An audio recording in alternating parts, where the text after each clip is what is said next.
Olá, seja muito bem-vindo a mais um Dicas da Beta. Hoje nós vamos abordar este tema, acolhendo o luto infantil.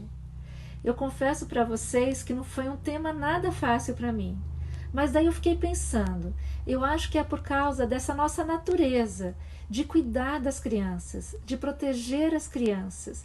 Então nós queremos sim poupá-las de qualquer sofrimento e dor.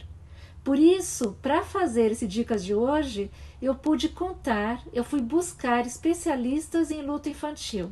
E este é o resultado desta pesquisa. Vamos lá? Como contar para uma criança sobre a morte de um ente querido? Bom, é uma situação complexa, mas estes especialistas, eles são unânimes em dizer que a gente deveria evitar expressões como saiu para uma viagem longa, está descansando, dormiu eternamente, virou uma estrelinha. Porque as crianças têm a tendência de levar tudo no sentido literal da palavra. Elas não têm essa subjetividade que os adultos têm.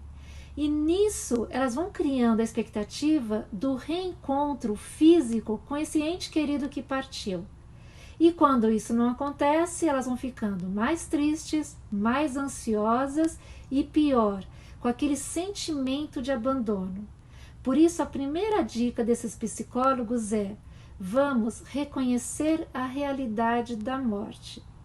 Reconhecer a realidade da morte é falar com as crianças de uma forma natural, objetiva e prática. Eles até dizem que uma dessas formas é você dizer, por exemplo, sobre o ciclo de vida das plantas. É você conviver com animais de estimação, é você oferecer literatura, filmes, desenhos animados que abordem esse tema de uma forma simples, clara e natural. A segunda dica é validar o luto infantil. Muitas vezes, com a ótima intenção de proteger as nossas crianças, nós acabamos não permitindo que ela expresse seus sentimentos. E vamos falando assim, não pense nisso, não precisa chorar, vou te comprar tal coisa, vamos fazer tal atividade, quando na verdade tudo que ela precisa é expressar os seus sentimentos. Então é muito importante validar o luto infantil. E que tem muito a ver com a nossa terceira dica, que é trazer a memória, reconhecer a memória do ente que partiu. Então, você mostrar fotos, vídeos, falar sobre alguma situação, vai fazer muito bem a criança. Poupá-la do sofrimento não é você esconder para baixo do tapete tudo que traz a lembrança desse ente que ela amava tanto. Pelo contrário, é você lidar com a situação de uma forma muito natural.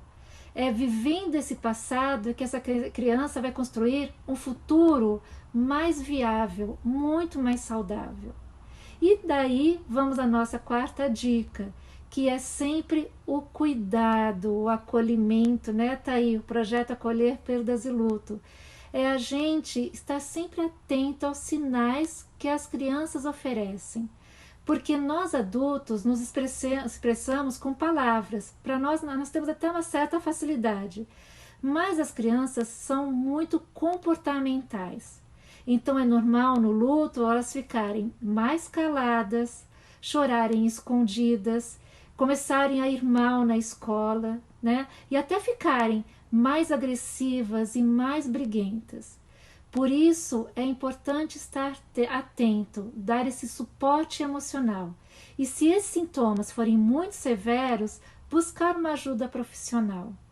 Então é isso. Eu abraço de coração as nossas crianças e que possamos, né, acolher juntos, sermos adultos responsáveis e nunca aqueles adultos que vão tentar, de certa forma, simular uma situação, e sim acolher com toda a verdade. Bom, visite nosso website projetoacolherperdaseluto.com.br e veja as atividades e a programação que temos para essa semana. E até o nosso próximo Dicas da Beta.